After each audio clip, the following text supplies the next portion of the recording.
An Occurrence at Owl Creek Bridge by Ambrose Bierce. Chapter 1. A man stood upon a railroad bridge in northern Alabama, looking down into the swift water 20 feet below. The man's hands were behind his back, the wrists bound with a cord. A rope closely encircled his neck. It was attached to a stout cross-timber above his head, and the slack fell to the level of his knees. Some loose boards laid upon the ties supporting the rails of the railway supplied a footing for him and his executioners, 2 private soldiers of the Federal Army, directed by a sergeant who in civil life may have been a deputy sheriff. At a short remove upon the same temporary platform was an officer in the uniform of his rank, armed. He was a captain. A sentinel at each end of the bridge stood with his rifle in the position known as support, that is to say, vertical in front of the left shoulder, the hammer resting on the forearm thrown straight across the chest, a formal and unnatural position, enforcing an erect carriage of the body. It did not appear to be the duty of these 2 men to know what was occurring at the center of the bridge. They merely blockaded the 2 ends of the foot planking that traversed it. Beyond one of the sentinels nobody was in sight. The railroad ran straight away into a forest for 100 yards, then, curving, was lost to view. Doubtless there was an outpost farther along. The other bank of the stream was open ground, a gentle slope topped with a stockade of vertical tree trunks, loopholed for rifles, with a single embrasure through which protruded the muzzle of a brass cannon commanding the bridge. Midway up the slope between the bridge and fort were the spectators, a single company of infantry in line, at parade rest, the butts of their rifles on the ground, the barrels inclining slightly backward against the right shoulder, the hands crossed upon the stock. A lieutenant stood at the right of the line, the point of his sword upon the ground, his left hand resting upon his right. Excepting the group of 4 at the center of the bridge, not a man moved. The company faced the bridge, staring stonily, motionless. The sentinels, facing the banks of the stream, might have been statues to adorn the bridge. The captain stood with folded arms, silent, observing the work of his subordinates, but making no sign. Death is a dignitary who, when he comes announced, is to be received with formal manifestations of respect, even by those most familiar with him. In the code of military etiquette, silence and fixity are forms of deference. The man who was engaged in being hanged was apparently about 35 years of age. He was a civilian, if one might judge from his habit, which was that of a planter. His features were good. A straight nose, firm mouth, broad forehead, from which his long, dark hair was combed straight back, falling behind his ears to the collar of his well-fitting frock coat. He wore a mustache and pointed beard, but no whiskers. His eyes were large and dark gray, and had a kindly expression which one would hardly have expected in one whose neck was in the hemp. Evidently, this was no vulgar assassin. The liberal military code makes provision for hanging many kinds of persons, and gentlemen are not excluded. The preparations being complete, the 2 private soldiers stepped aside, and each drew away the plank upon which he had been standing. The sergeant turned to the captain, saluted, and placed himself immediately behind that officer, who in turn moved apart 1 pace. These movements left the condemned man and the sergeant standing on the 2 ends of the same plank, which spanned 3 of the crossed eyes of the bridge. The end upon which the civilians stood almost, but not quite, reached a 4th. This plank had been held in place by the weight of the captain. It was now held by that of the sergeant. At a signal from the former, the latter would step aside, the plank would tilt, and the condemned man go down between 2 ties. The arrangement commended itself to his judgment as simple and effective. His face had not been covered, nor his eyes bandaged. He looked a moment at his unsteadfast footing, then let his gaze wander to the swirling water of the stream racing madly beneath his feet. A piece of dancing driftwood caught his attention, and his eyes followed it down the current. How slowly it appeared to move! What a sluggish stream! He closed his eyes in order to fix his last thoughts upon his wife and children. The water, touched to gold by the early sun, the brooding mists under the banks at some distance down the stream, the fort, the soldiers, the piece of drift, all had distracted him. And now he became conscious of a new disturbance. Striking through the thought of his dear ones was sound which he could neither ignore nor understand, a sharp, distinct, metallic percussion like the stroke of a blacksmith's hammer upon the anvil. It had the same ringing quality. He wondered what it was, and whether immeasurably distant or nearby. It seemed both. Its recurrence was regular, but as slow as the tolling of a death knell. He awaited each new stroke with impatience, and he knew not why, apprehension. The intervals of silence grew progressively longer. The delays became maddening. With their greater infrequency, the sounds increased in strength and sharpness. They hurt his ear like the thrust of a knife. He feared he would shriek. What he heard was the ticking of his watch. He unclosed his eyes and saw again the water below him. If I could free my hands, he thought, I might throw off the noose and spring into the stream. By diving, I could evade the bullets and, swimming vigorously, reach the bank, take to the woods and get away home. My home, thank God, is as yet outside their lines. My wife and little ones are still beyond the invaders' farthest advance. As these thoughts, which have here to be set down in words, were flashed into the doomed man's brain rather than evolved from it, the captain nodded to the sergeant. The sergeant stepped aside. Chapter 2. Peyton Farquhar was a well-to-do planter of an old and highly respected Alabama family. Being a slave owner and, like other slave owners, a politician, he was naturally an original secessionist and ardently devoted to the Southern cause. Circumstances of an imperious nature, which it is unnecessary to relate here, had prevented him from taking service with that gallant army which had fought the disastrous campaigns ending with the fall of Corinth, and he chafed under the inglorious restraint, longing for the release of his energies, the larger life of the soldier, the opportunity for distinction. That opportunity, he felt, would come, as it comes to all in wartime. Meanwhile, he did what he could.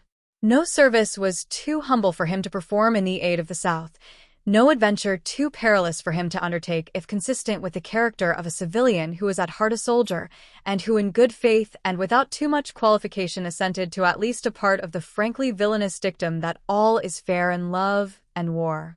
One evening, while Farquhar and his wife were sitting on a rustic bench near the entrance to his grounds, a gray-clad soldier rode up to the gate and asked for a drink of water. Mrs. Farquhar was only too happy to serve him with her own white hands. While she was fetching the water, her husband approached the dusty horseman and inquired eagerly for news from the front. "The Yanks are repairing the railroads," said the man, "and are getting ready for another advance.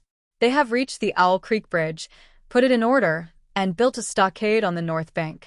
The commandant has issued an order, which is posted everywhere, declaring that any civilian caught interfering with the railroad, its bridges, tunnels, or trains will be summarily hanged." I saw the order. "How far is it to the Owl Creek Bridge?" Farquhar asked. "About 30 miles. Is there no force on this side of the creek?" "Only a picket post half a mile out on the railroad and a single sentinel at this end of the bridge."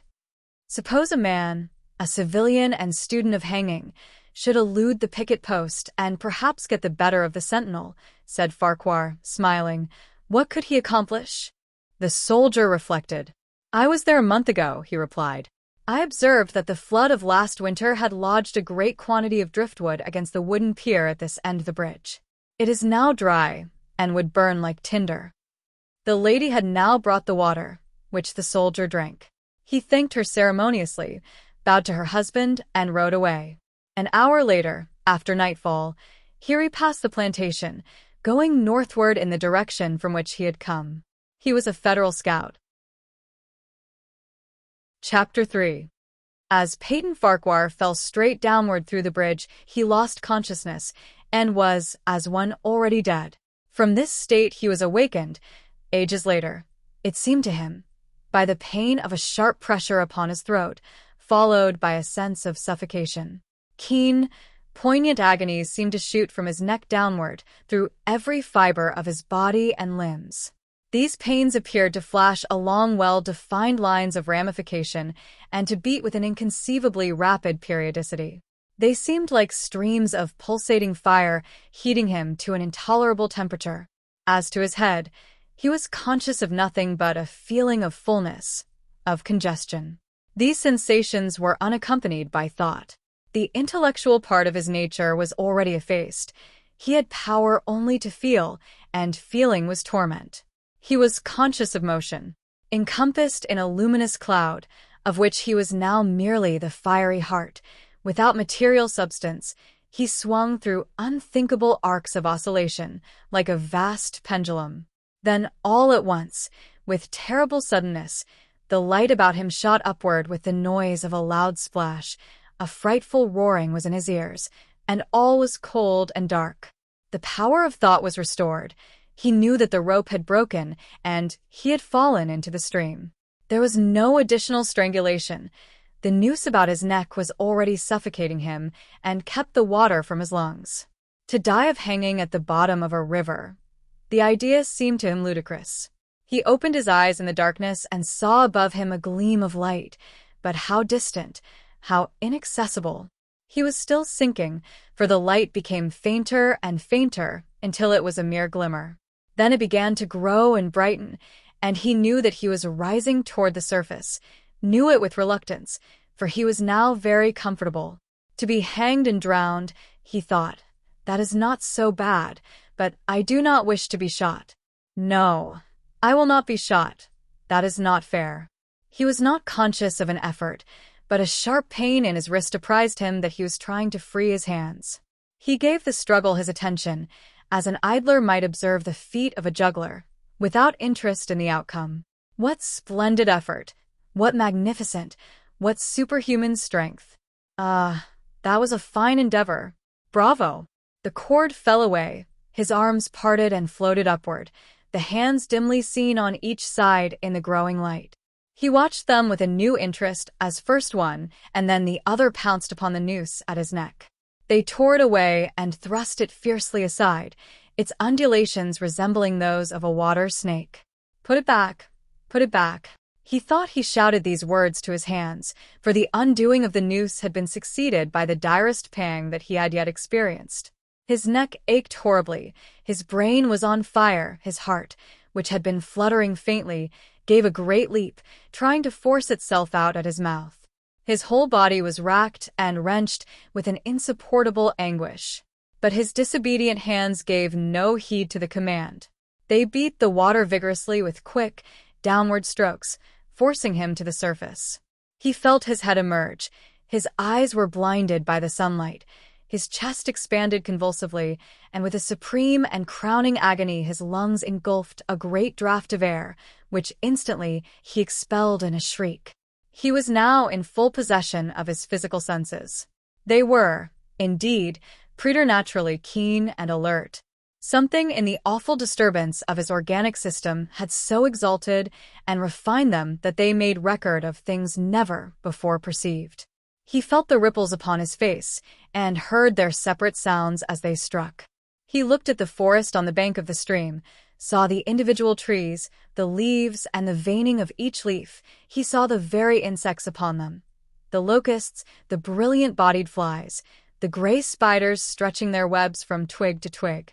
He noted the prismatic colors in all the dewdrops upon a million blades of grass, the humming of the gnats that danced above the eddies of the stream, the beating of the dragonfly's wings, the strokes of the water spider's legs, like oars which had lifted their boat. All these made audible music. A fish slid along beneath his eyes, and he heard the rush of its body parting the water. He had come to the surface facing down the stream. In a moment the visible world seemed to will slowly round, himself the pivotal point, and he saw the bridge, the fort, the soldiers upon the bridge, the captain, the sergeant, the two privates, his executioners. They were in silhouette against the blue sky. They shouted and gesticulated, pointing at him. The captain had drawn his pistol, but did not fire. The others were unarmed. Their movements were grotesque and horrible, their forms gigantic. Suddenly, he heard a sharp report, and something struck the water smartly within a few inches of his head, spattering his face with spray. He heard a second report, and saw one of the sentinels with his rifle at his shoulder, a light cloud of blue smoke rising from the muzzle. The man in the water saw the eye of the man on the bridge gazing into his own through the sights of the rifle. He observed that it was a gray eye and remembered having read that gray eyes were keenest, and that all famous marksmen had them. Nevertheless, this one had missed. A counter-swirl had caught Farquhar and turned him half round. He was again looking at the forest on the bank opposite the fort. The sound of a clear, high voice in a monotonous sing-song now rang out behind him and came across the water with a distinctness that pierced and subdued all other sounds, even the beating of the ripples in his ears. Although no soldier, he had frequented camps enough to know the dread significance of that deliberate, drawling, aspirated chant. The lieutenant on shore was taking a part in the morning's work. How coldly and pitilessly, with what an even, calm intonation, presaging and enforcing tranquility in the men, with what accurately measured interval fell those cruel words. Company, attention, shoulder arms, ready, aim, fire. Farquhar dived as deeply as he could. The water roared in his ears like the voice of Niagara, yet he heard the dull thunder of the volley and, rising again toward the surface, met shining bits of metal, singularly flattened, oscillating slowly downward. Some of them touched him on the face and hands, then fell away, continuing their descent. One lodged between his collar and neck. It was uncomfortably warm, and he snatched it out. As he rose to the surface, gasping for breath, he saw that he had been a long time underwater. He was perceptibly farther downstream, nearer to safety. The soldiers had almost finished reloading. The metal ramrods flashed all at once in the sunshine as they were drawn from the barrels, turned in the air, and thrust into their sockets. The two sentinels fired again, independently and ineffectually. The hunted man saw all this over his shoulder. He was now swimming vigorously with the current. His brain was as energetic as his arms and legs. He thought with the rapidity of lightning. The officer, he reasoned, will not make that martinet's error a second time. It is as easy to dodge a volley as a single shot. He has probably already given the command to fire at will. God help me, I cannot dodge them all. An appalling splash within 2 yards of him was followed by a loud, rushing sound, diminuendo, which seemed to travel back through the air to the fort and died in an explosion which stirred the very river to its deeps. A rising sheet of water curved over him, fell down upon him, blinded him, strangled him. The cannon had taken a hand in the game. As he shook his head free from the commotion of the smitten water, he heard the deflected shot humming through the air ahead, and in an instant it was cracking and smashing the branches in the forest beyond. They will not do that again, he thought. The next time they will use a charge of grape. I must keep my eye upon the gun. The smoke will apprise me. The report arrives too late. It lags behind the missile. That is a good gun. Suddenly, he felt himself whirled round and round, spinning like a top. The water, the banks, the forests, the now distant bridge, fort and men, all were commingled and blurred. Objects were represented by their colors only, circular horizontal streaks of color. That was all he saw. He had been caught in a vortex and was being whirled on with a velocity of advance and gyration that made him giddy and sick. In few moments he was flung upon the gravel at the foot of the left bank of the stream, the southern bank, and behind a projecting point which concealed him from his enemies. The sudden arrest of his motion, the abrasion of one of his hands on the gravel, restored him, and he wept with delight. He dug his fingers into the sand, threw it over himself in handfuls, and audibly blessed it. It looked like diamonds, rubies, emeralds. He could think of nothing beautiful which it did not resemble. The trees upon the bank were giant garden plants. He noted a definite order in their arrangement, inhaled the fragrance of their blooms. A strange roseate light shone through the spaces among their trunks, and the wind made in their branches the music of Aeolian harps. He had not wished to perfect his escape. He was content to remain in that enchanting spot until retaken. A whiz and a rattle of grape-shot among the branches high above his head roused him from his dream. The baffled cannoneer had fired him a random farewell. He sprang to his feet, rushed up the sloping bank, and plunged into the forest. All that day he traveled, laying his course by the rounding sun. The forest seemed interminable. Nowhere did he discover a break in it, not even a woodman's road. He had not known that he lived in so wild a region. There was something uncanny in the revelation. By nightfall he was fatigued, footsore, famished. The thought of his wife and children urged him on. At last, he found a road which led him in what he knew to be the right direction. It was as wide and straight as a city street, yet it seemed untraveled. No fields bordered it, no dwelling anywhere. Not so much as the barking of a dog suggested human habitation. The black bodies of the trees formed a straight wall on both sides, terminating on the horizon in a point, like a diagram in a lesson in perspective. Overhead, as he looked up through this rift in the wood, shone great golden stars looking unfamiliar and grouped in strange constellations. He was sure they were arranged in some order which had a secret and malign significance. The wood on either side was full of singular noises, among which, once, twice, and again, he distinctly heard whispers in an unknown tongue. His neck was in pain, and lifting his hand to it found it horribly swollen. He knew that it had a circle of black where the rope had bruised it. His eyes felt congested. He could no longer close them. His tongue was swollen with thirst. He relieved its fever by thrusting it forward from between his teeth into the cold air. How softly the turf had carpeted the untraveled avenue. He could no longer feel the roadway beneath his feet. Doubtless, despite his suffering, he had fallen asleep while walking, for now he sees another scene. Perhaps he has merely recovered from a delirium. He stands at the gate of his own home. All is as he left it, and all bright and beautiful in the morning sunshine. He must have traveled the entire night. As he pushes open the gate and passes up the wide white walk, he sees a flutter of female garments. His wife, looking fresh and cool and sweet, steps down from the veranda to meet him. At the bottom of the steps she stands waiting, with a smile of ineffable joy, an attitude of matchless grace and dignity. Ah, how beautiful she is! He springs forwards with extended arms. As he is about to clasp her, he feels a stunning blow upon the back of the neck. A blinding white light blazes all about him with a sound like the shock of a cannon. Then all is darkness and silence. Peyton Farquhar was dead. His body, with a broken neck, swung gently from side to side beneath the timbers of the Owl Creek Bridge. Dear listener, we close the pages on another tale, a journey through words, imagination, and emotion. Here at the Falls Audiobook, where stories flow like a river's current, carrying you to distant worlds and uncharted depths, we thank you for joining us. As always, we invite you to linger a little longer. Subscribe to our channel to discover more stories waiting to be heard, each a cascade of voices, ideas, and artistry. And remember, every great story begins with a single word. Perhaps the next one will begin with you.